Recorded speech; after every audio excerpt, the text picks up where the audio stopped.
Dieu ne travaille pas. Dieu travaille. Parce qu'il doit terminer l'œuvre. Alléluia. Il l'achèvera. Parce qu'il est fidèle. Alléluia. Alors, avec les quelques minutes qui nous restent, nous allons continuer rapidement sur le salut, parce que je vous avais dit la dernière fois que nous devons monter haut, c'est vrai avec Mamré, mais vous ne pouvez pas monter haut si les bases ne sont pas bien solides. Parce que vous savez tous que la fondation d'une maison de plein pied et d'une maison à étage, ce n'est pas la même chose. Et si vous commettez la maladresse de pouvoir construire une maison à étage avec une fondation de plein pied, je vous assure que les années vont révéler que vous n'avez pas pris la bonne décision. C'est pourquoi vous voyez des chrétiens, après certaines années, il y a encore beaucoup de failles. Des failles sur les choses élémentaires. Après, ça vient après beaucoup d'années. Pourquoi? Parce qu'au départ, les choses de base n'ont pas été bien posées. Je ne parle pas d'entendre, parce que je vous avais dit la dernière fois que le problème, ce n'est pas d'entendre, c'est de comprendre. Parce qu'on entend beaucoup de choses, on entend beaucoup de prédications, mais le véritable enjeu, c'est nous devons comprendre la parole de Dieu. Et chacun de vous, lorsque vous venez dans un rassemblement chrétien, ou là où la parole de Dieu est dispensée, vous devez prier le Seigneur, que Seigneur, le moment de la parole de Dieu, je veux comprendre ta parole. Parce qu'il y a des gens, lorsqu'on sort d'ici, si vous leur posez la question, qu'est-ce qu'on a dit, ils ne seront pas capables de vous dire le résumé de ce qui a été partagé. Et la Bible nous révèle quelque chose d'assez important, c'est qu'il y a celui qu'on appelle le voleur qui vient voler les semences qui sont plantées, le diable. Il vient aussi voler les semences. Il vient semer le trouble, la confusion. Ce qui fait qu'à un moment donné, on est bien dans cette atmosphère, mais lorsqu'on sort, on a complètement oublié tout ce qui a été partagé. Or, le but, c'est que la parole de Dieu, qui est une semence, elle soit gardée dans nos cœurs.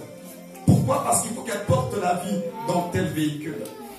Et si cette parole de Dieu, vous ne la gardez pas, il n'y aura pas la vie. Donc nous allons faire des années et des années dans la foi chrétienne, mais sans la vie de Dieu manifestée en nous.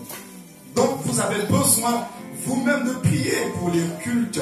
Seigneur, je prie pour que tu m'aides à comprendre ta parole. Quand le prédicateur annoncera la parole, l'essentiel pour moi, je veux retenir cela et garder cela. C'est important que chacun de vous soit responsable de la parole qu'il reçoit. Amen.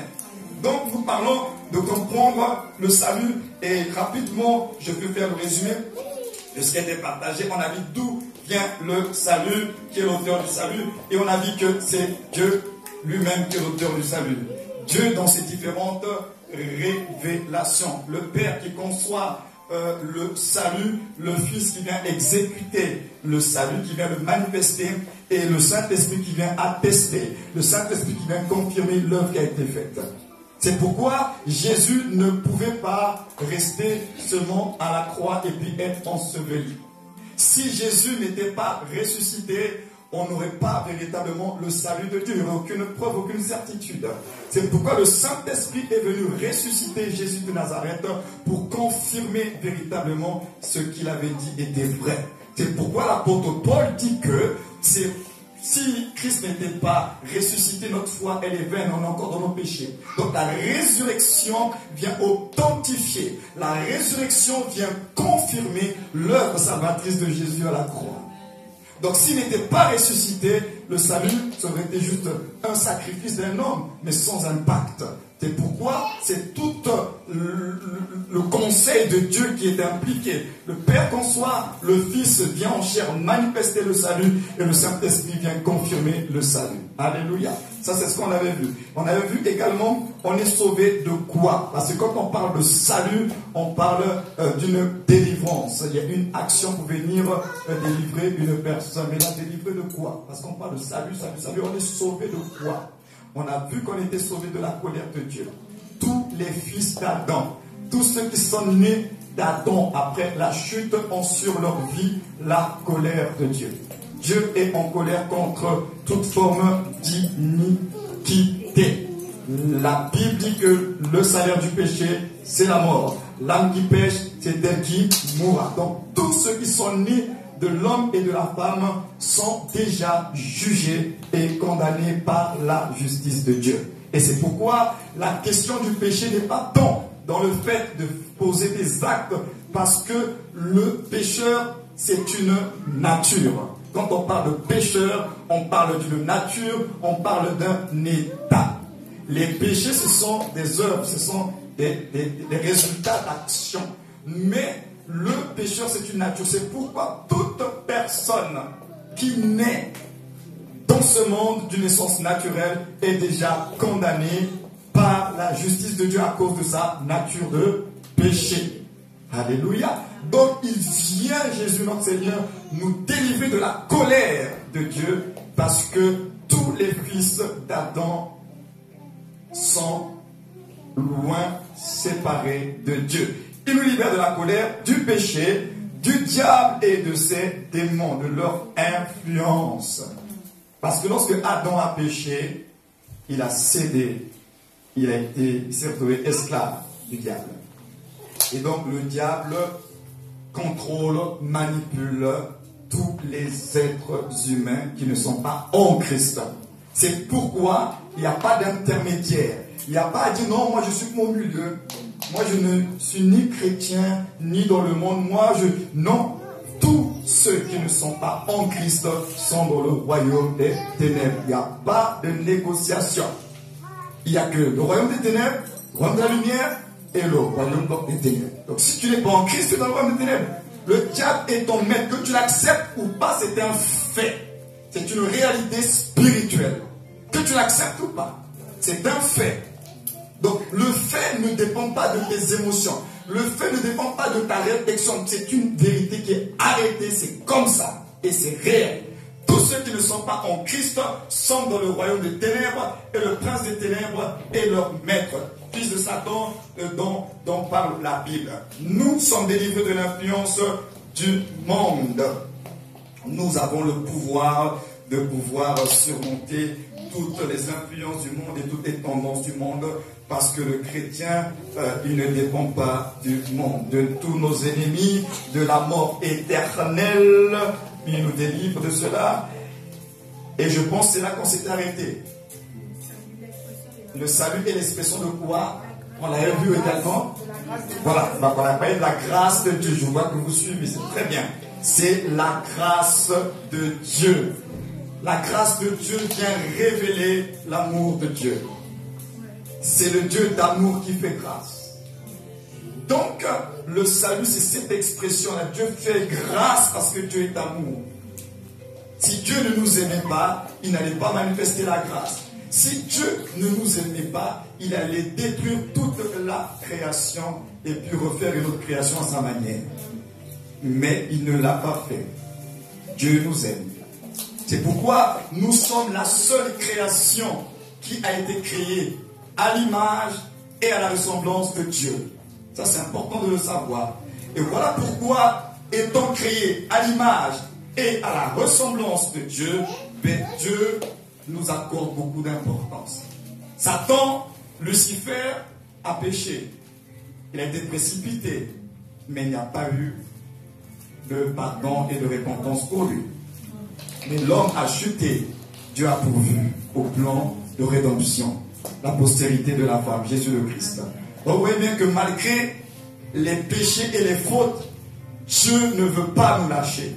Pour les lecteurs de la Bible, lorsque vous lisez les prophètes, chaque fois que Israël et Judas se déconnectaient, allaient se prostituer avec d'autres dieux, Dieu envoie la voix prophétique, pas seulement pour les juger, mais on voit bien toujours cette intention divine pour dire revenez à moi, revenez à moi, revenez à moi. Malgré le péché, même d'idolâtrie, Dieu dit revenez à moi, parce que Dieu nous aime.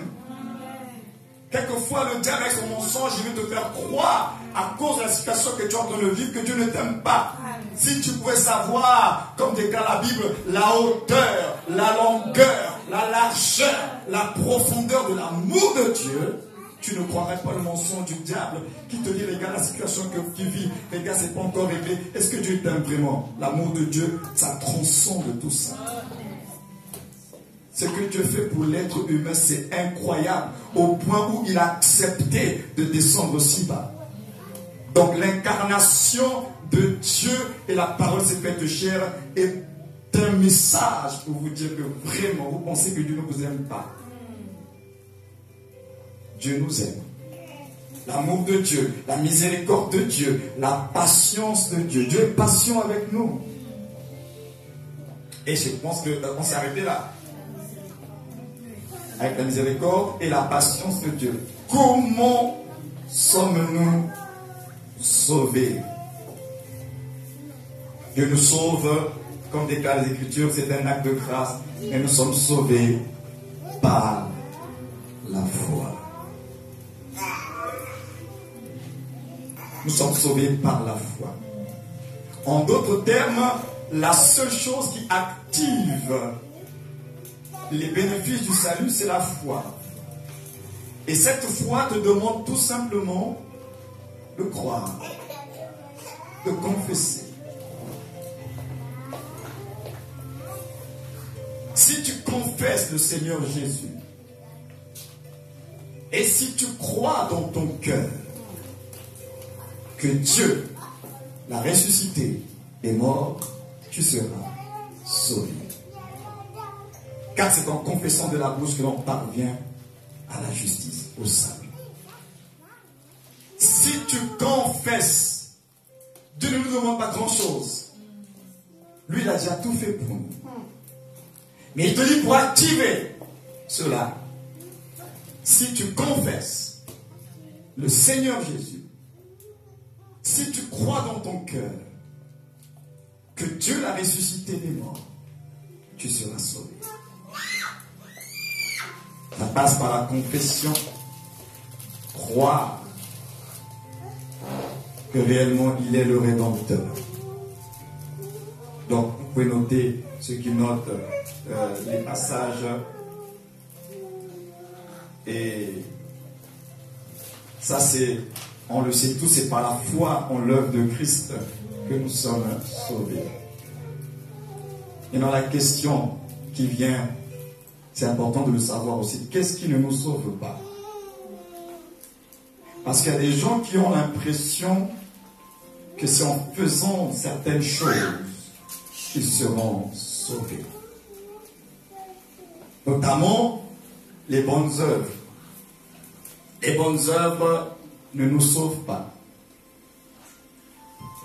Les bonnes œuvres ne nous sauvent pas. Appartenir à une religion ne nous sauve pas. Le salut ne vient pas des œuvres de l'homme. Le salut ne vient pas de l'appartenance à une religion. Le salut vient de Dieu. Mais pour entrer dans ce salut, comme on l'a vu un peu plus haut, il faut avoir la foi en Jésus. Quelles que soient les œuvres, quelle que soit la religion, quelle que soit la renommée même de la religion dans laquelle tu peux être, ce dépend de ton membre actif dans le registre d'une église, c'est ça qui va te garantir le salut de Dieu. Ça n'a rien à voir. Parce que n'oubliez pas le principe du salut de Dieu, c'est que le principe du salut de Dieu, c'est Dieu qui vient vers les hommes. La religion, c'est les hommes qui vont vers Dieu avec des œuvres. Or, le salut de Dieu, c'est Dieu qui vient vers nous avec son œuvre accomplie à la croix pour nous en Jésus-Christ. C'est Dieu qui fait l'œuvre pour nous et c'est Dieu qui vient nous tendre la main. La religion, c'est toi qui tends la main, tu cherches Dieu avec des œuvres à toi et tu cherches Dieu pour que Dieu, avec tes œuvres, avec tes efforts, puisse dire, mais comme tu as bien transpiré pour moi, alors tu peux mériter le salut de Dieu.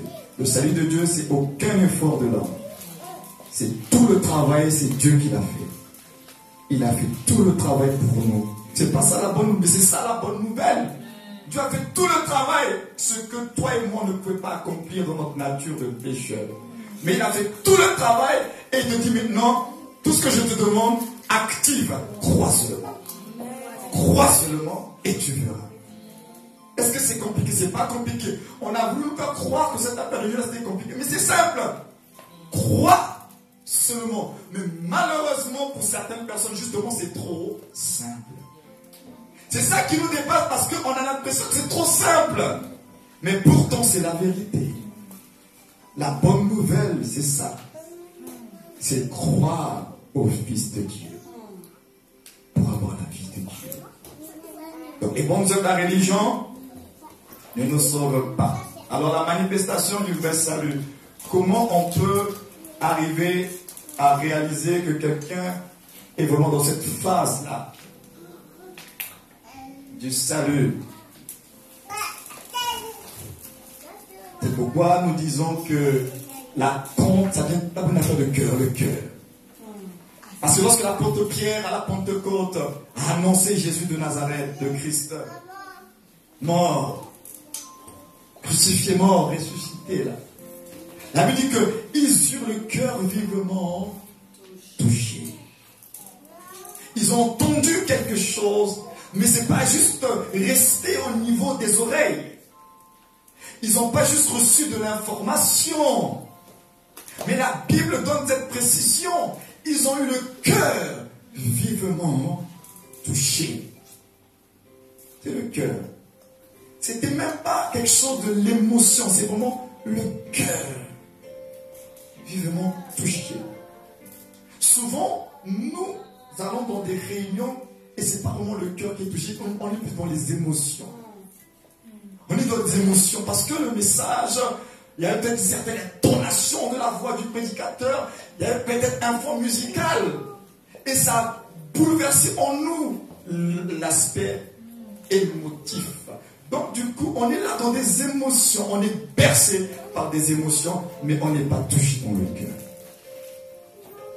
Voilà pourquoi, j'aime bien prendre cet exemple-là, le nombre de fois où les gens regardent le film de Jésus, là, le 25 décembre, ou bien selon les fêtes du calendrier, les gens sont émus, non? Il y en a qui pleurent, ils sont émus, ils regardent la souffrance de l'homme de Galilée. Mais ça, ce n'est qu'au niveau de l'émotion de l'âme. Mais le cœur n'est pas vraiment touché. Mais le salut, là, c'est une affaire de cœur, c'est pas une affaire d'émotion. C'est pourquoi on a eu dans nos églises beaucoup comment on va appeler ça, des fausses couches d'avortement spirituel. Parce que les gens n'ont pas été touchés dans le cœur. Et nous, on a tous été des frères et des sœurs, des chrétiens. Mais alors qu'ils n'étaient pas touchés. C'est pourquoi faisons attention avec le mouvement. Parce que dans beaucoup de nos rassemblements, il y a tellement de mouvements. Les gens viennent parce qu'il y a le mouvement. Frères et sœurs, on doit venir pour Dieu, on ne vient pas pour le mouvement. Chacun va chercher Dieu, hein. C'est une affaire personnelle. C'est pas parce que ma copine est dans tel mouvement, dans telle assemblée, je vais aller rejoindre ma copine, vers mon copine. Non, c'est une affaire personnelle. C'est une affaire personnelle, l'affaire de Dieu. Là. Parce qu'au ciel, là, on sera enlevé en gros, hein, ce sera en détail. C'est du détail, c'est pas du gros. C'est chacun de nous qui se tiendra devant Dieu. Qu'as-tu fait de ma parole? Comment tu t'es comporté? C'est ça qui est important. Donc, c'est le cœur qui est conquis, est profondément attristé à cause du péché commis envers Dieu.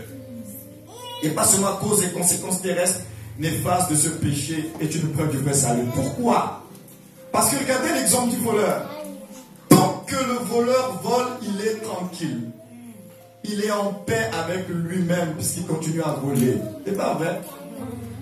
Mais donc, quand on l'arrête et qu'on lui dise, voilà, à cause de ça, tu en as pour 5, 10 ans. Regardez comment il devient là. Il demande pardon. Il pleure même.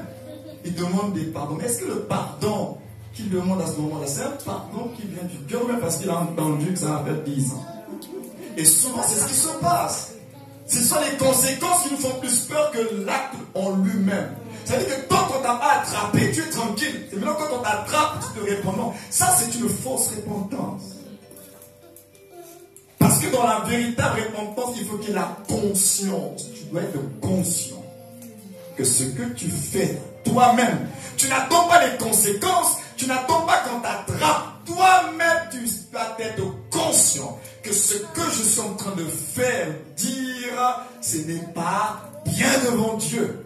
Et toi-même, parce que tu en es conscient, tu demandes pardon à Dieu. Tu n'attends pas qu'on t'attrape. Pour après demander pardon. Et souvent, nous les chrétiens, c'est ce qu'on fait. On attend les conséquences de nos péchés. Pour demander, Seigneur, pardonne-moi. Seigneur, pardonne-moi. Et ça, frères et sœurs, si tu te réponds de cette façon-là, c'est une fausse repentance. La véritable repentance doit venir d'une prise de conscience, avant même qu'il y ait les conséquences de ton péché. Si tu n'as pas expérimenté cela, je suis désolé, c'est que tu n'as pas vécu la vraie repentance. La vraie repentance, tu dois être conscient. N'attendons pas les conséquences de nos péchés. Alors, la confession, bien sûr, il faut confesser Christ. Le véritable Christ venu en chair. Le mystère de la piété, Dieu venu en chair. Celui dont Isaïe a dépeint dans son chapitre 53. Celui dont il est dit, par ses meurtrissures nous sommes guéris. Celui dont il est écrit, le châtiment qui nous donne la paix est retombé sur lui. C'est de ce Jésus-là, parce que vous savez tous qu'il y a plusieurs Jésus, mais le véritable, c'est le Jésus du Christ. Celui qui est sorti des entrailles de Marie, sans qu'il y ait un apport d'homme. Jésus, le Fils de Dieu.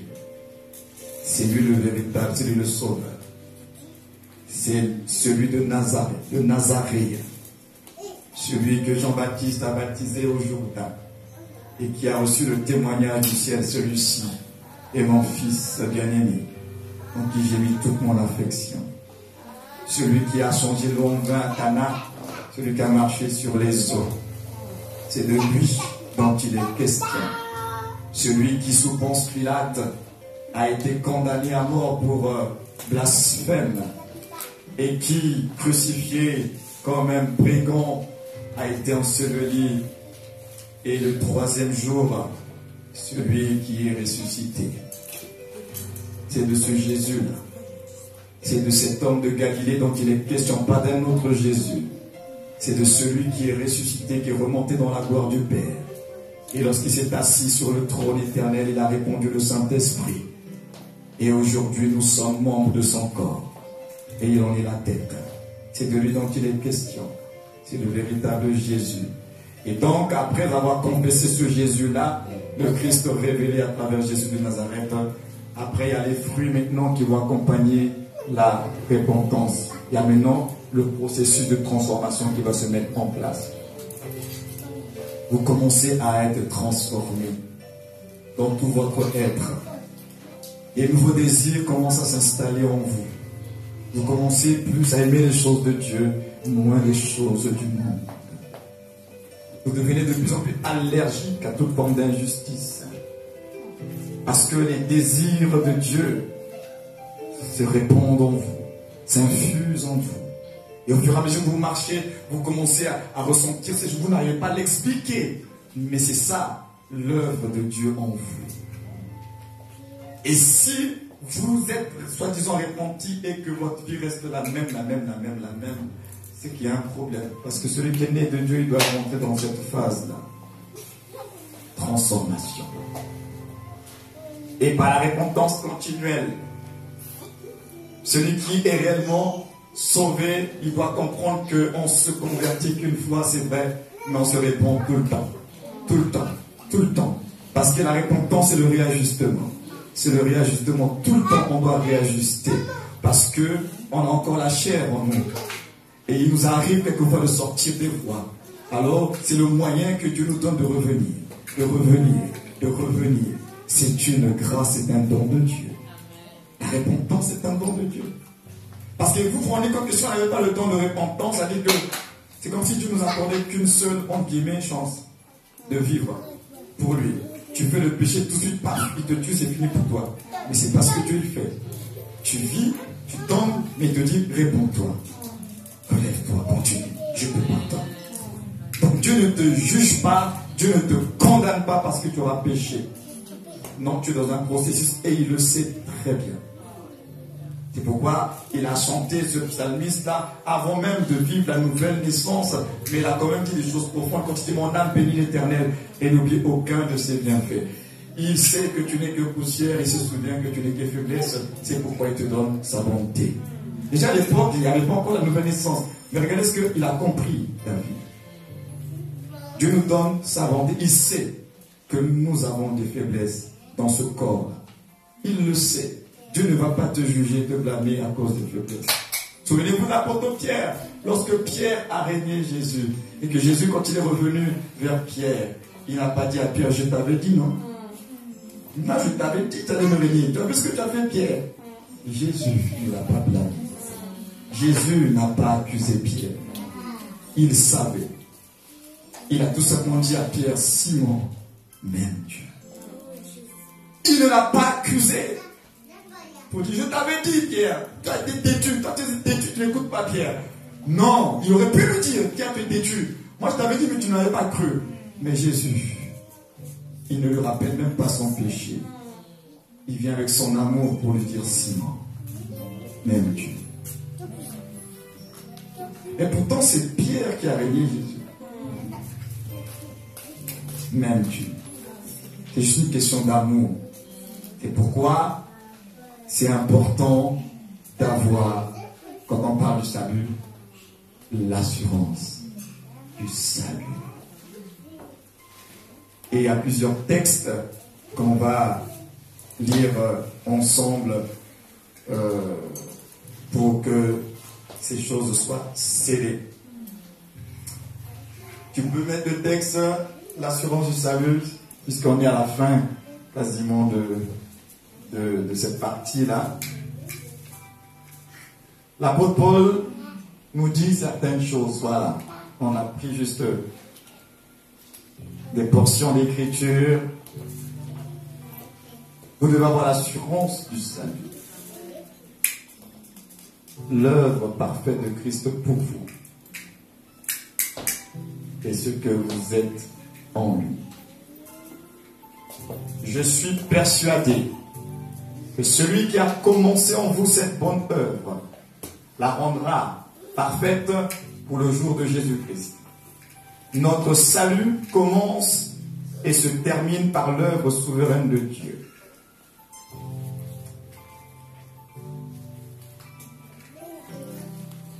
C'est que vous êtes en train de prendre note, je vais vous envoyer, ne vous inquiétez pas, vous allez avoir le fichier complet de cette étude. Parce que là, je sais que ça écrit vite. Je vais vous envoyer cela. Et c'est à cause de cela que je souffre ces choses, mais j'en ai point honte, car je sais en qui j'ai cru, et je suis persuadé qu'il a la puissance de garder mon dépôt jusqu'à ce jour-là. Donc on dit que Paul était persuadé que Dieu est l'alpha et l'oméga de notre salut. Il commence, il achève. Que le Dieu de paix vous sanctifie lui-même tout entier et que tout votre être, esprit, âme et corps soit conservé irrépréhensible lors de l'avènement de notre Seigneur Jésus-Christ. Celui qui vous a appelé est fidèle et c'est lui qui le fera. Pourquoi suis-je certain que le salut ne peut pas être perdu? Car c'est le Dieu fidèle qui me garde jusqu'à la venue de Jésus. C'est Dieu qui nous garde. C'est pas toi qui te gardes tout seul. Hein? C'est pas la branche qui porte l'arbre. Hein? C'est l'arbre qui porte la branche. Tu vas faire des efforts pour vouloir porter. Non, toi cherche à rester seulement attaché dans une vie d'obéissance, de foi, de soumission à la parole de Dieu. Le reste, c'est l'œuvre de Dieu. Ce n'est pas ton œuvre. Tu t'épuises, tu es frustré parce que tu fais avec ta force. Il t'a jamais dit de le faire. C'est lui qui fait son œuvre en toi. C'est pourquoi, quand Paul a dit, j'ai été crucifié avec Christ. Ce n'est plus moi qui vis. C'est Christ qui vit en moi. Le jeu, là, c'est qui? C'est mon ancienne personne, l'homme, qui a été crucifié, là, avec Christ. Ce n'est plus moi qui vis, ce n'est plus cette personne qui vit, c'est Christ qui vit en moi. C'est ce qui s'est passé à la nouvelle naissance. C'est Christ qui vit en nous. Ce n'est pas nous, c'est lui. Mais il faut lui laisser travailler. Si nous sommes infidèles, il demeure fidèle, car il ne peut se régner lui-même. Dieu ne peut pas se réunir. Il n'y a donc maintenant aucune condamnation pour ceux qui sont en Jésus-Christ.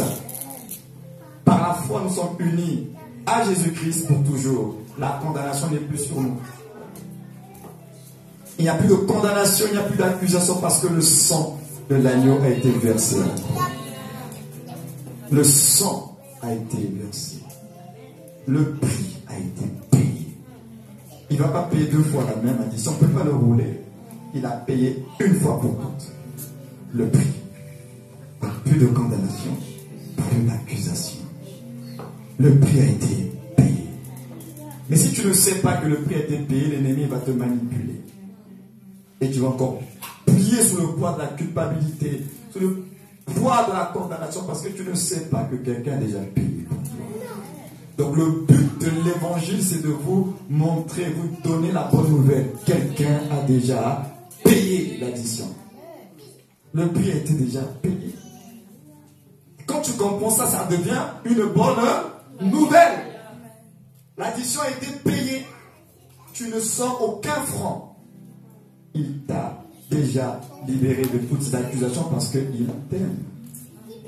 Ah oui.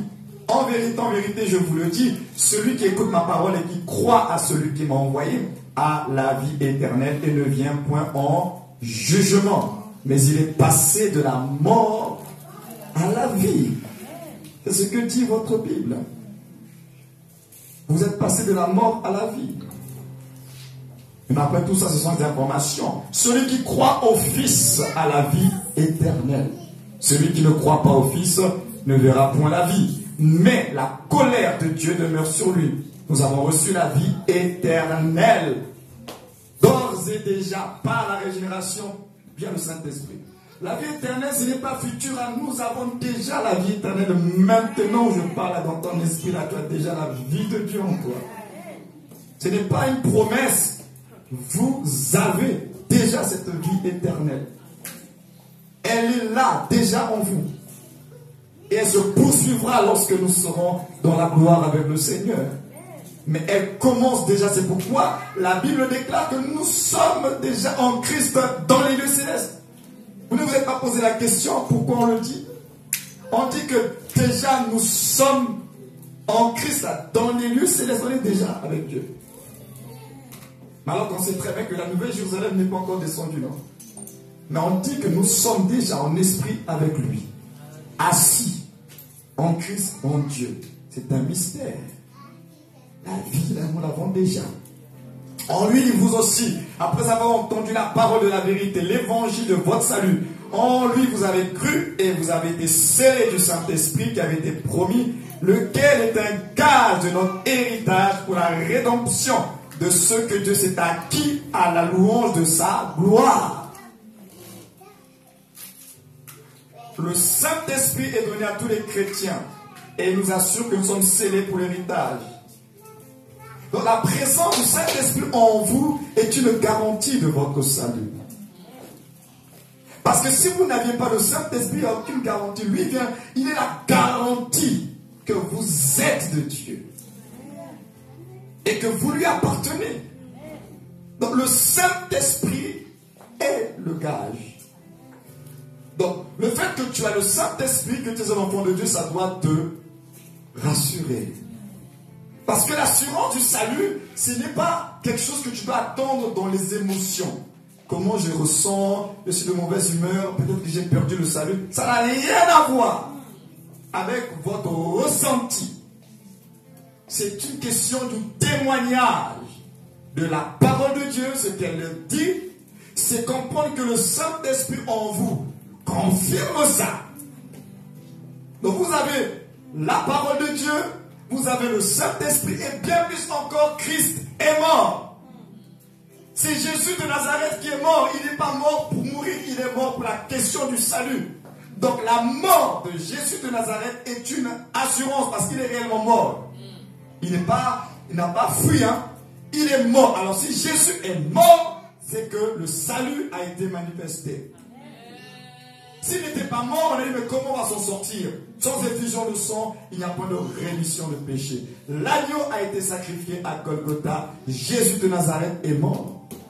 Sa mort a été constatée. C'est pourquoi on l'a fait descendre de la croix. Il est enseveli. Parce qu'en temps normal, il peut mettre des journées à rester sur la croix.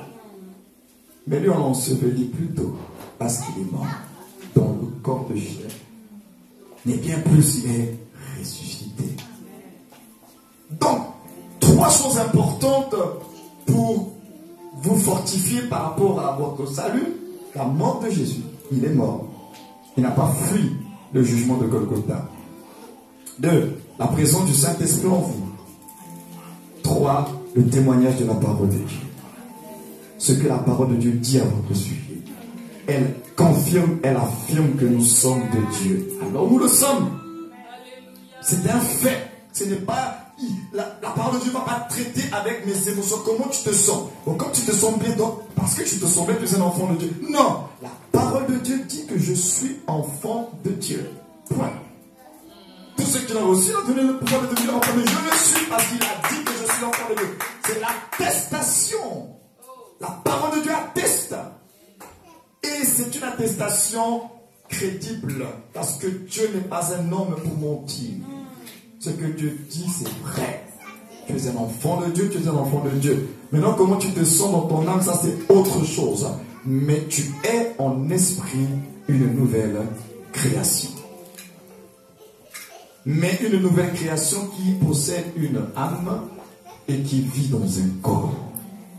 Mais tu ne te définis pas comme étant une âme, tu es un esprit qui possède une âme et qui vit dans un corps. Voilà ce que nous sommes. Et donc si je suis un esprit, voilà pourquoi on dit que nous sommes une nouvelle création. Parce que je suis une nouvelle création, parce que je suis un esprit nouveau, créé, avec la vie Zoé de Dieu en moi, dans mon esprit. Mais j'ai une âme et je suis dans un corps. Le corps, ce n'est pas moi, c'est mon corps. Mais le véritable toi, c'est l'esprit nouveau créé en Jésus-Christ. Celui qui est assis dans les lieux célestes là. Celui dont la Bible dit qu'il est héritier. Celui dont Paul dit que tu es de la race de Dieu. Il n'a pas peur d'utiliser des mots forts. Hein. Il dit vous êtes de la race de Dieu. C'est ce que nous sommes. Ça n'a rien à voir avec une affaire de corps. C'est une affaire de l'esprit. Nous sommes génération choisie, race élue, sacerdoce royal, peuple acquis. Nous sommes co-héritiers de Christ, héritiers de Dieu. Le royaume est pour nous. Nous ne sommes pas serviteurs. Alors, nous n'avons pas envié les anges. Hein? Je vais être comme un ange. Non, je ne vais pas être comme un ange. Nous sommes censés être comme Christ. On est supérieur aux anges. Les anges sont les serviteurs. Nous, on est les fils. Ce n'est pas la même chose. Les anges sont des serviteurs de Dieu envoyés pour servir ses enfants, nous, qui sont des enfants de Dieu. Lisez votre Bible. C'est écrit dans votre Bible. Serviteurs envoyés pour nous servir, nous qui sommes les fils, les héritiers de Dieu. Les anges, pourquoi je veux ressembler à un ange? Je n'ai pas besoin de ressembler à un ange. Nous, c'est Christ. Que son nom soit béni ce matin. Tu es sauvé. Donc, il y aura d'autres passages sur le salut. Vous aurez la documentation par rapport à cela. Donc, n'oubliez pas 3 sources. La mort de Jésus, le Saint-Esprit en vous, et puis le témoignage de la parole écrite.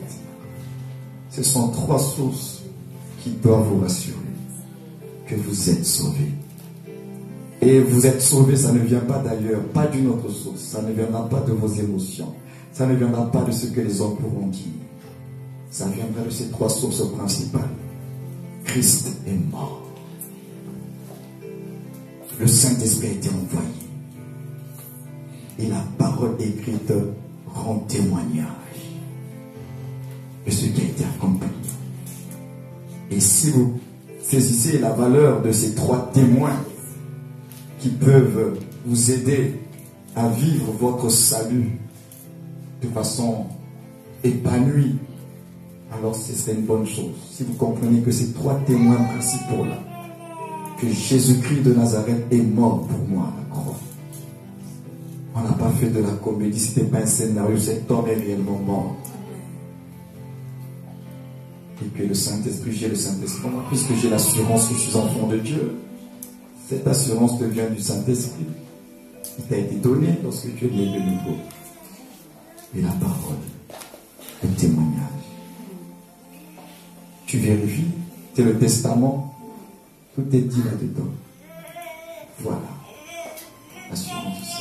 C'est des choses simples, mais qu'il faut consolider, intégrer en vous. Le diable va passer par votre ignorance. Et quand vous avez compris cela, je suis un enfant de Dieu, sauvé. Je ne vais pas le perdre ce salut-là, parce que Christ l'a déjà accompli pour moi. Je suis sauvé. Je suis sauvé. Oh, alléluia, gloire à Dieu. Je suis sauvé. Et quand Satan vient avec son mensonge, Satan, tu as menti. Christ est mort. Tu as oublié Satan. Jésus de Nazareth a été crucifié. Le sang a été versé. Tu as oublié Satan. Alors là, quand tu vas évoquer ça, il va trembler. Mais elle connaît. Hein? Elle connaît donc l'histoire. Oui, c'est important de connaître l'histoire. Notre histoire. Avec Dieu. On ne veut pas être ignorant. Je ne veux pas être ignorant. Je n'aimerais pas que tu sois ignorant. Parce que quand tu ne connais pas l'histoire, quand quelque chose a commencé, quelqu'un peut mentir. Tu sauras comment. On dit que le menteur vient souvent de loin, non? Quand tu ne connais pas l'histoire, on peut te raconter n'importe quoi. Mais quand toi-même tu as toutes les billes, on t'a dit comment ça a commencé l'affaire en question là. Quand l'autre arrive avec son mensonge, tu dis ah non, moi je connais l'histoire. C'est ça nous avec le diable. Le diable, il joue la carte pour voir tu connais pas. Nous avons ici toute l'histoire. D'où on encourage les chrétiens à lire la parole de Dieu. C'est à cause de ça que vous lisez.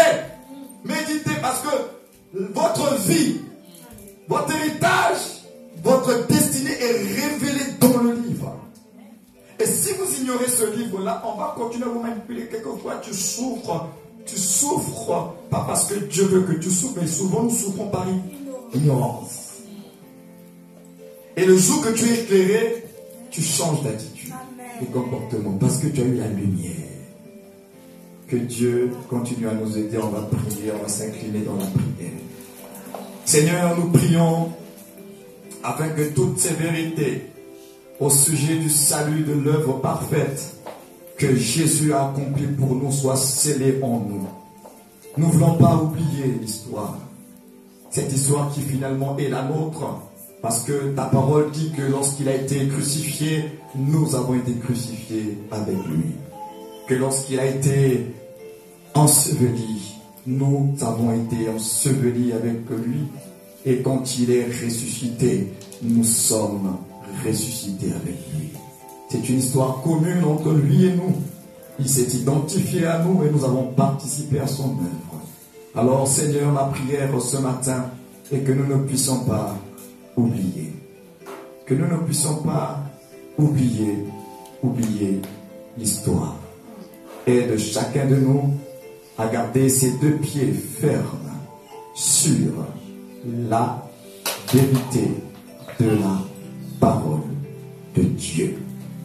Et que cette parole puisse continuer à fortifier notre foi. Oui, Seigneur, je te le demande comme une grâce, dans le nom puissant, glorieux et merveilleux de Jésus le Christ. Ainsi, avec action de grâce, nous avons ainsi prié. Et nous disons Amen. Amen. Que Dieu nous bénisse. Alléluia. Gloire à Dieu. Merci à venir. À la fin de ces instants, que Dieu continue à vous bénir. Alléluia.